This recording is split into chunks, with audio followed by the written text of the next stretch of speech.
It's a peaceful little corner of the world. Fields, forest, and farmland. Oh, wheat, soybeans, and corn. A trifecta for nature lovers like Howard Eberly. I like everything. We have 3 creeks. We have some beautiful woods, hardwood and pine. The man from Varina knows every square inch of 4 Mile Creek Farm. A little later in the day, there'd be a dozen deer out there looking at you. He calls this place along Route 5 heaven and home.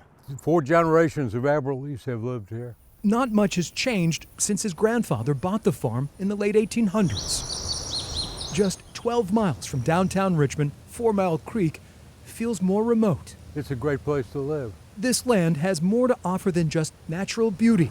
The area is rich in Native American and colonial history. It was also here that in 1864 the Union Army, including hundreds of U.S. colored troops, fought and died during the Battle of New Market Heights. So many men died. It's hard to imagine. Because anytime you have a battlefield, it's a history lesson.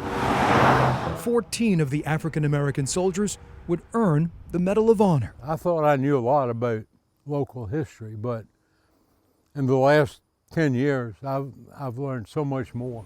After a while, you start to feel like you're a part of it. Over the years, developers came a-knocking with their ideas and checkbooks.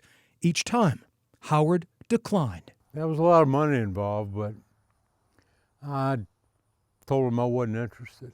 But at age 79, you might not fault Howard for cashing in. That's exactly what Howard is not doing. Fortunately, I'm in a position where I can make the decision on what to do with the property.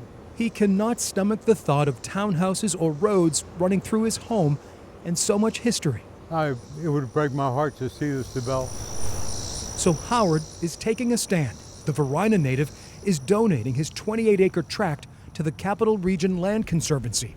Another 45 acres owned by Howard and his sister will be donated later. I get to live here for the rest of my life. Howard will receive tax credits, but not as much as he could have earned by selling the property outright. I'm pretty content the way I am.